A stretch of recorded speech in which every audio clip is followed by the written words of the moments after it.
મજેથી હાલો તમારું છે પછી ઊંધું ફેરવી નાખવાનું કોપીને. પહેલા તમારું અત્યારનું લખો એટલે તમારા ભાગમાં કેટલું ક્ષેત્રફળ આવ્યું.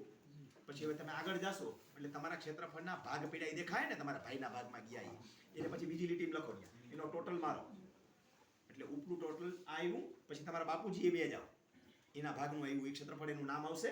પછી એના ટોટલ એના ભાઈમાં ગયા માગતા જાઓ એ ટી પણ આગળ મળી જવું જોઈએ ક્ષેત્રફળ. વચ્ચે એક જગ્યાએ તમે અટકશો ઈ અટકશો હેક્ટર આરેમાંથી એકર ઉઠાય ને અટકશો ને ઓલું કન્વર્ઝન આવ્યું ત્યારે હેક્ટર આરેમાંથી એકર. એમાં તમને શીખવાડી દો ન આવડતું તો બે રસ્તા.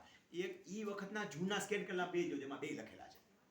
ઓકે એનું રિસેન્ટલી જે રહ્યું ને જૂનું સ્કેન 2006 વાળું રહ્યું ને એને આગલું ગો મેન્યુઅલ વાળું એમાં બે લખેલા છે. અને ન હોય તો કેલ્ક્યુલેશન માં લેજો 40 ગુઠાના ભાગાકાર કરીને 40 ગુઠા એ 1 એકર બરોબર એટલે 100 ગુઠા એ થયું એટલે હિસાબ કરી નાખજો. અથવા તો 17 ભાગાકાર મારી દેજો.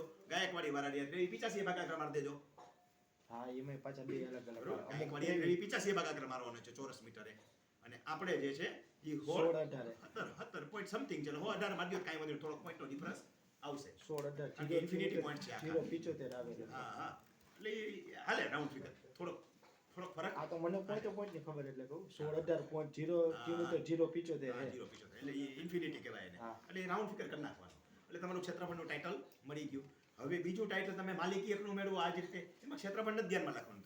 તમારે વારસાગત એન્ટ્રી મેં બતાવી હતી ને એ ધ્યાનમાં રાખવાનું. ટાઇટલ તૂટે છે તમને ખબર પડે ને કે પેલી આપણી આવી પછી હક્કમીથી આવ્યા પછી બાપુજીએ છોકરાના ભાગ પડ્યા એ આવ્યા પછી વારસાઈ આવી. હવે ખરેખર તો આમ ઉપરથી સમજાય કે દાદાની જમીન આવી દાદાની જમીનમાંથી જે છે વારસાના નામ દાખલ થયા હક્કમી થયા વિભાજન થયું પાછું નામ દાખલ થયા ઓલા લગનવાળા દાદા દાદીવાળા હમણાં દાખલો દીધો હતો ને દાદા દાદી વાળું આવેલું આવશે છેલ્લે જ્યાં આવ્યું ત્યાં ઊભું રહી જવાનું.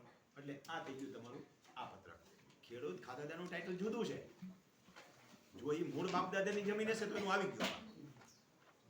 પણ મૂળ બાપ દાદાની જમીન નહીં હોય તો એને આટલું ટાઇટલ મળીને બીજી બાજુ જવાનું થશે ને. મારી જ વાત કરું દાખલા તરીકે મારે લતીપરની મૂળ જમીન મેં વેચી